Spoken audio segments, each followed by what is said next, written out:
Vous bénisse abondamment. Nous avons commencé quelques séries depuis la semaine passée. On a parlé sur le pouvoir de la transformation. Et aujourd'hui, nous allons voir le sous-thème de le pouvoir de la transformation, la puissance de fixer notre esprit sur la croix du Christ. Amen. La puissance de fixer notre esprit sur la croix du Christ. Nous avons le pouvoir de changer notre façon de penser. Le Saint-Esprit est en nous. Il nous a donné le pouvoir. Et ce pouvoir qu'il nous a donné de changer notre façon de penser. Lorsque notre esprit est renouvelé, nos pensées changent. Je ne peux pas garder le même pensée l'année passée pour l'année 2024. Mais cette année, je dois vivre les choses différentes. C'est-à-dire, nos pensées doivent changer, nos vies ne sont pas la somme totale des choses que nous avons faites, mais plutôt la somme totale de façon dont nous avons pensé. Dieu veut que nous soyons transformés. Ça, c'est le désir de Dieu. Il veut que moi et vous, que nous soyons transformés. Que notre esprit soit transformé.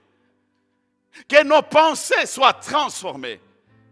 Que la façon de voir des choses soit transformée. Ça, c'est le désir de notre Dieu. Dieu veut que nous soyons transformés. Et c'est qu'il veut que nous devenions une personne nouvelle. Une personne nouvelle. À chaque fois dans notre marche, c'est que Dieu désire de moi et de vous que nous soyons toujours de personnes nouvelles. De personnes nouvelles dans notre façon d'être avec nos collaborateurs, nos collègues, nos amis qui nous entourent. Il faut qu'ils nous regardent, ils voient quelque chose de nouveau dans notre marche et dans notre vie. Nous pouvons changer notre façon de penser en renouvelant notre esprit à travers la parole de Dieu. Ce qui peut renouveler notre esprit, ce qui peut renouveler notre pensée, c'est la parole de Dieu. La parole de Dieu, c'est une réalité. La parole de Dieu, c'est une puissance. Tu veux que tes pensées soient transformées. Tu veux que ton esprit soit transformé, renouvelé.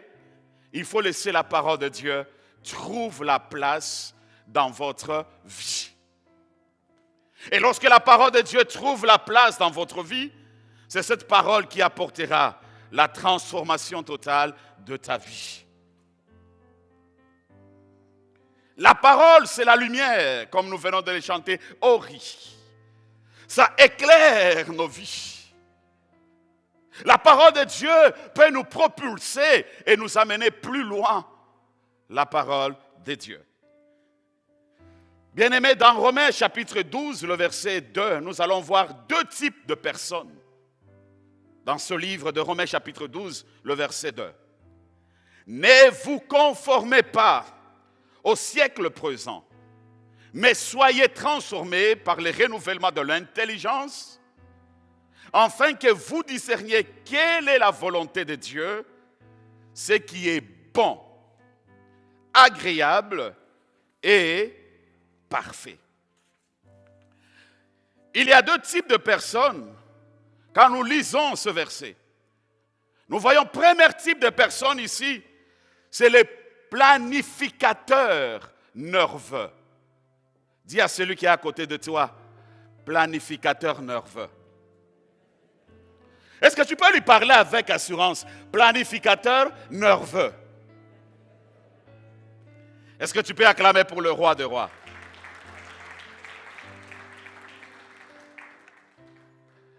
Planificateur nerveux et c'est aussi qui se laisse aller avec les courants. Il y a deux personnes. L'autre qui se laisse aller avec le courant et l'autre aussi, il est planificateur. Lui, il vérifie toujours. Il ne peut jamais laisser. Nous voyons deux types de personnes. Et ces deux types de personnes, mon frère et ma soeur, le planificateur nerveux sont toujours anxieux. Et il veut toujours vérifier. Tandis que ceux qui se laissent aller avec les courants sont confiants et savent où ils vont. L'homme, le planificateur, quand le météo parle, il y a la pluie, il cherche son parapluie. Il aime tout planifier. Il contrôle de tout. Il ne faut pas que la pluie me touche. J'aime de l'ordre dans ma maison. Là où j'ai placé mon chose, il faut que ça reste. Je planifie, regarde mon calendrier. C'est comme ça que je vais fonctionner cette semaine. C'est comme ça que je vais fonctionner la semaine prochaine. C'est comme ça, tout ce mois ici est bien planifié. Je n'ai pas le temps de perdre ni l'heure, ni minutes, ni secondes. Il veille sur tout. Un planificateur.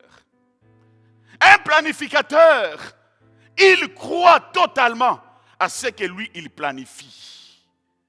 Sa force, son appui, c'est dans ce que lui, il planifie. Et quand il regarde, il se contente de ce que lui, il a planifié. Mais un autre, il se laisse, il sort dehors, il regarde, il y a la pluie. Je m'en fous et je m'en vais, même s'il y a la pluie. Il peut être là, il est en train de travailler, il a fini son travail et puis le téléphone sonne. Est-ce qu'il n'y a pas moyen que tu viennes nous aider? Oui, je suis prêt. Il ajoute des heures supplémentaires. Mais un planificateur, je ne peux pas le faire. Je travaillais mon 8h10, je suis fatigué, c'est demain. Mais l'autre, lui, il se laisse à chaque opportunité de s'engager et de le faire. Bien-aimés, quand je parle de ces deux types de personnes, ça peut être trouvé également dans la famille et dans les différentes situations. Que chacun de nous peut se retrouver, même dans la famille, même dans votre vie personnelle. Que tu vis ces choses. Moi, j'ai déjà planifié ce que je dis, c'est comme ça, ça sera la journée. Que personne ne peut changer mon horaire, c'est bon, c'est correct. Mais celui qui se laisse, il a beaucoup de grâce et de faveur qui s'attachera à sa vie. Bien-aimés, ce matin, j'aimerais vous dire ceci. Jamais accepter d'être un planificateur. Parce qu'un planificateur nerveux, il se croit, il se suffit. Parce que tout est planifié selon lui. J'ai étudié, j'ai mes diplômes, je suis capable de gagner ma vie. Tout ce que moi je planifie, c'est parce que c'est mon intelligence. Je suis un homme fort et puissant.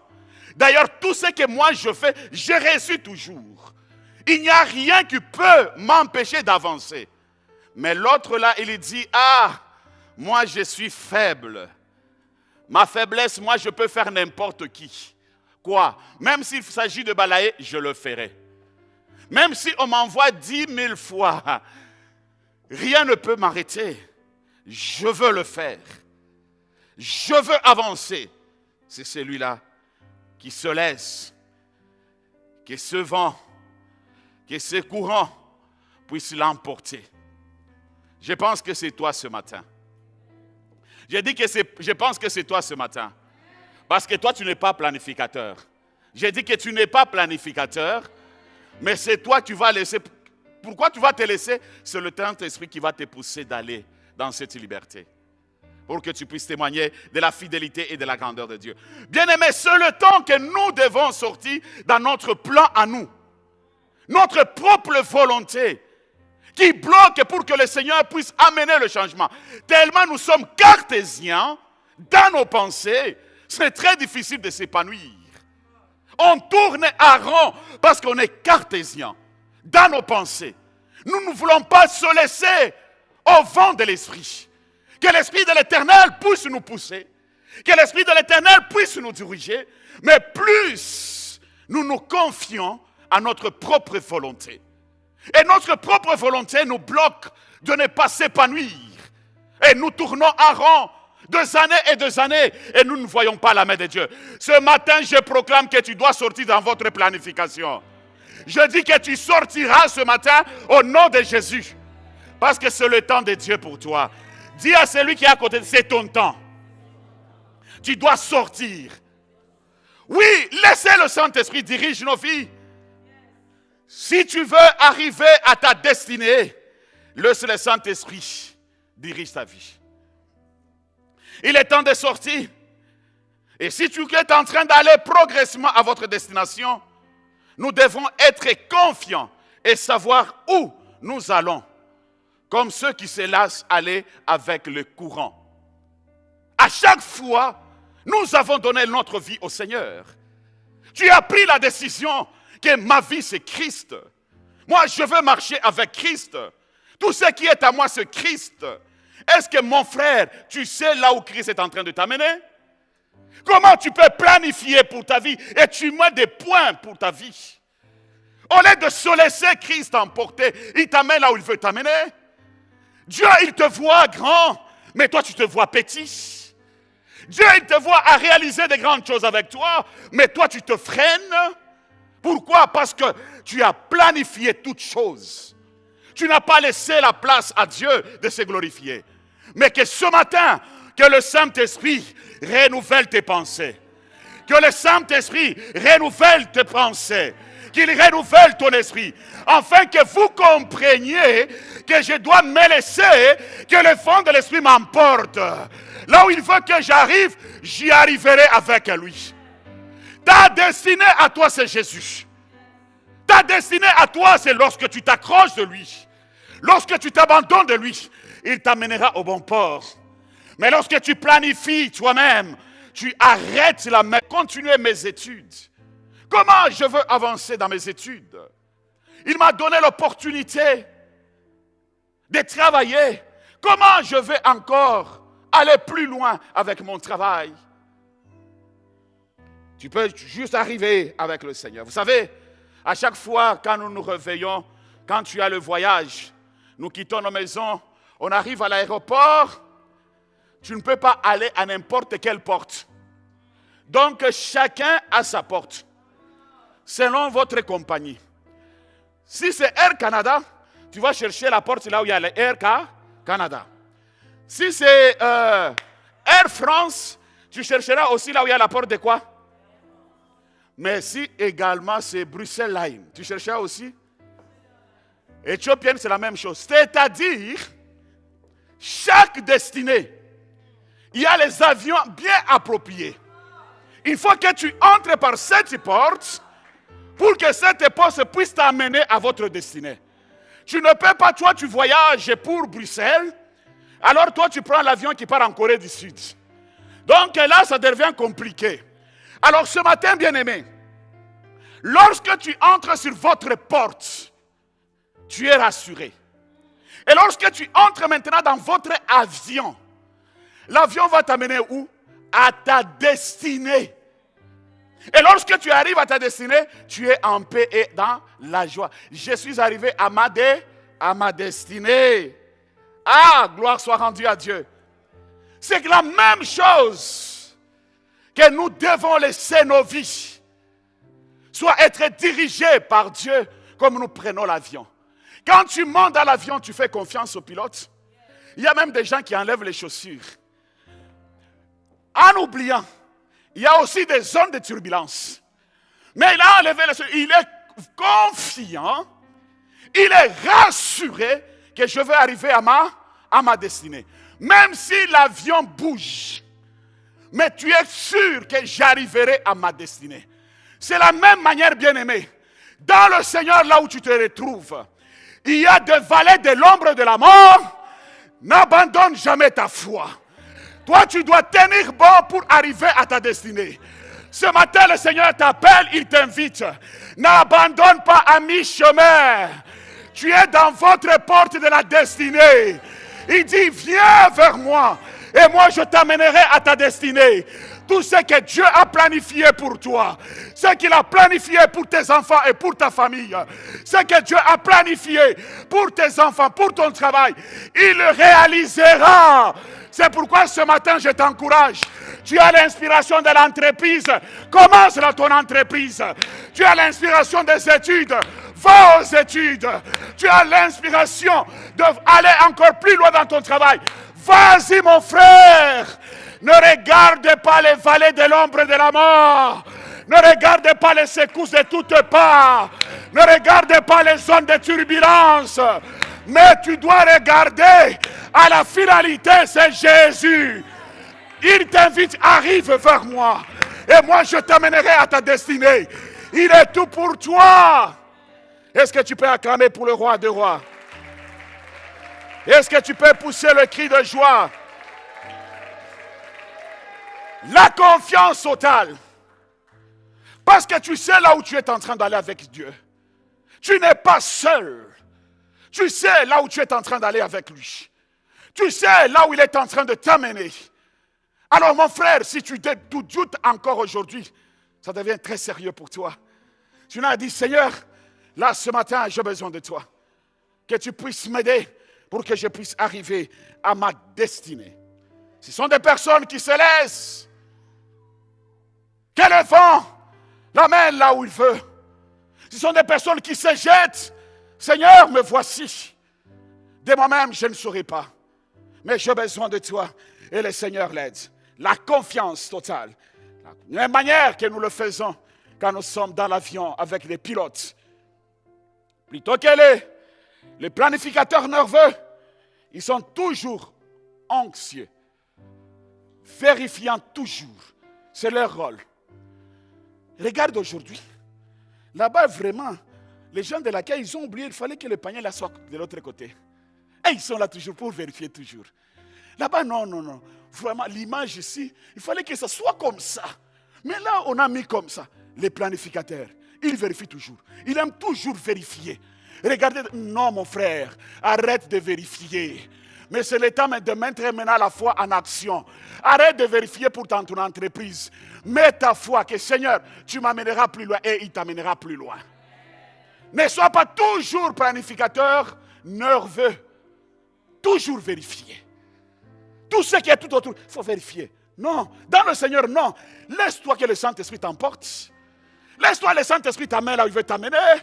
Et tu témoigneras de la fidélité, de la grandeur de Dieu. Soyez bénis ce matin. Je dis que soyez bénis. Tu arriveras à ta destinée au nom de Jésus. Personne ne peut arrêter ta destinée. Parce qu'il est ton appui. Il est ton soutien. Il est également ta délivrance. Gloire soit rendue à notre Seigneur Jésus-Christ. Amen.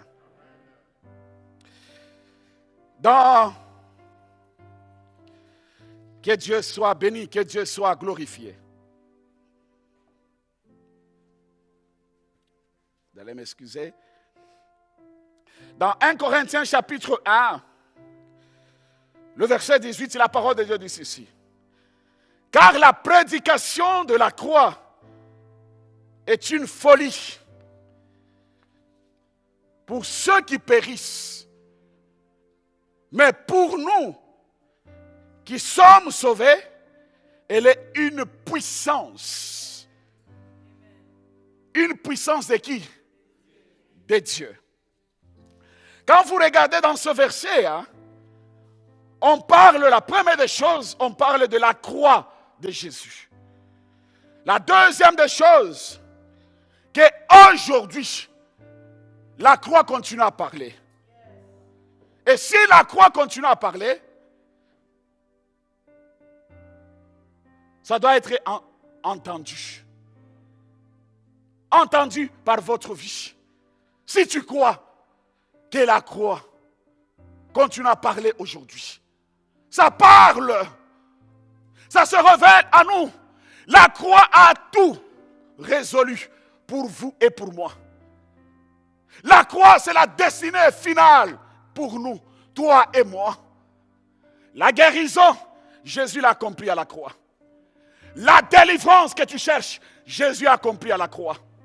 La restauration de ton cœur brisé, de ton âme détruite par la déception, par la manipulation, les abuseurs, les gens qui sont approchés de toi, ils ont brisé ton âme, ils ont affecté ton âme, et aujourd'hui tu n'as pas la paix. L'inceste, l'esprit de suicide, isolement, rejet, abandonné. Tu te sens seul et tu n'as personne. La croix a tout accompli. La croix parle encore aujourd'hui. La croix n'a pas changé, mon frère. Dis à celui qui est à côté, la croix parle encore aujourd'hui. Non, est-ce que tu peux lui parler avec foi? La croix parle encore. Et que la croix veut entendre encore que tu parles de lui. Nous devons parler de la croix à des personnes qui sont dans l'ignorance, qui sont loin du Seigneur, qui ne connaissent plus le Seigneur. Ils ont perdu le fardeau. Dieu les aime et Dieu a besoin d'eux. C'est le temps d'annoncer cette bonne nouvelle. La croix devient une puissante lorsque elle devient personnelle. Est-ce que la croix, elle est personnelle pour toi? Est-ce que la croix, je voulais te poser la question, la croix, elle est personnelle. Si tu veux vivre la puissance, tu dois t'approprier de la croix de Jésus. Elle doit être personnelle. Tu ne peux jamais te référer à qui que ce soit. Chacun a son chemin. Chacun a son destinée.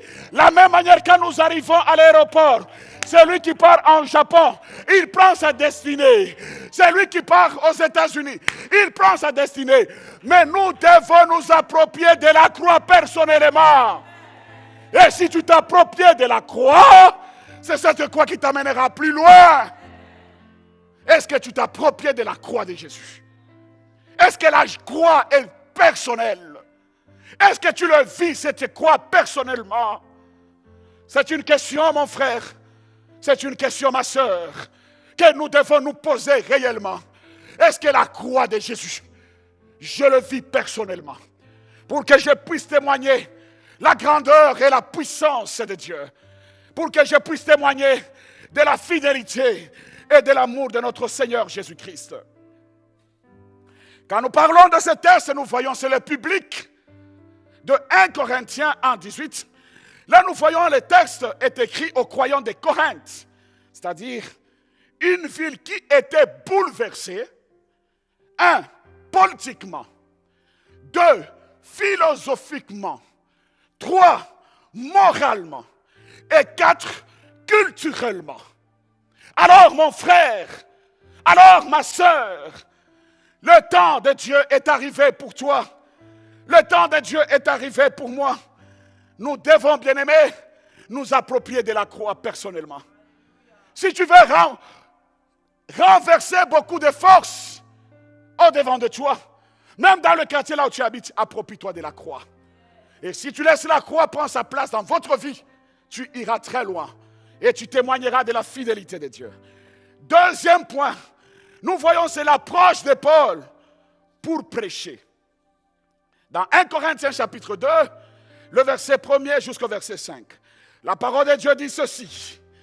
Pour moi, frère, lorsque je suis allé chez vous, ce n'est pas avec une supériorité de langage ou de sagesse que je suis. Allez vous annoncer le témoignage de Dieu. Et le verset 2. Car je n'ai pas eu la pensée de savoir parmi vous autre chose que Jésus-Christ. Donc il n'avait pas d'autre pensée. Ses pensées à lui étaient focalisées sur qui? Sur Jésus seul. Alors quand tu t'appropries de la croix dans votre vie, tout ce qui est tout autour de toi, tu dois savoir que la croix t'apportera au succès de tout ce que tu entreprendras. Pourquoi? Parce que la croix est à toi et à toi seul. Alors, on continue. Le verset 3.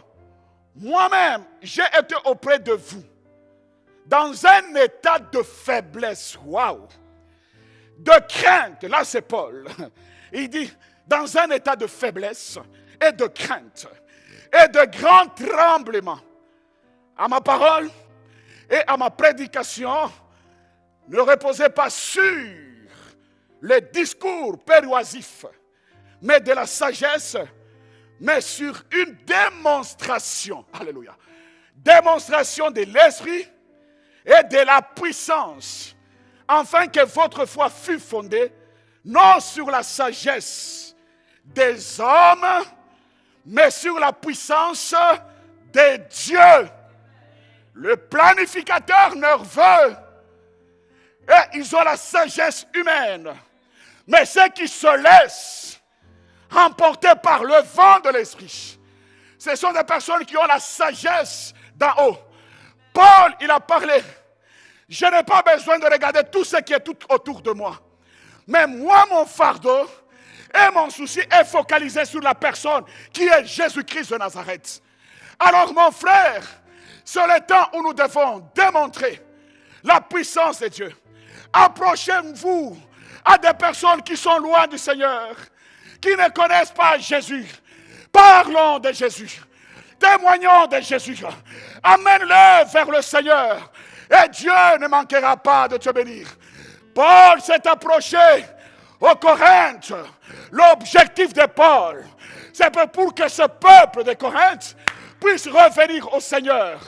C'est possible avec toi que tu puisses gagner tes collègues. C'est possible avec toi que tu puisses gagner ta famille au Seigneur. C'est possible avec toi que tu puisses t'épanouir à tous égards. C'est pourquoi, mon frère, annonçons la parole de Dieu. Approche à des personnes qui ne connaissent pas Christ. Parlons-leur de Jésus. Témoigne de Jésus, de ce qu'il est. Parce que s'il est personnel pour toi, la croix est personnelle pour toi, tu ne peux jamais garder cette richesse. Tu vas aller vers les pauvres. Tu les communiqueras cette richesse, afin qu'ils donnent leur vie au Seigneur. Vous me suivez, mon frère. Vous me suivez, ma soeur. Tu veux aller plus loin? Parlez de Jésus. N'aie pas honte d'annoncer la bonne nouvelle de Christ.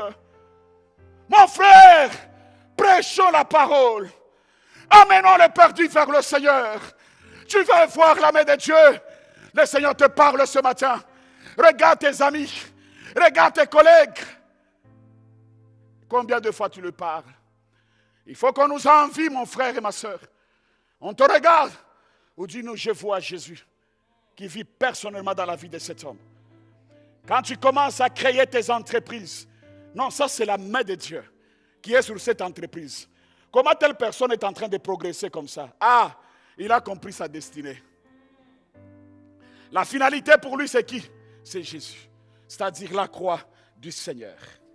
Amen. Amen.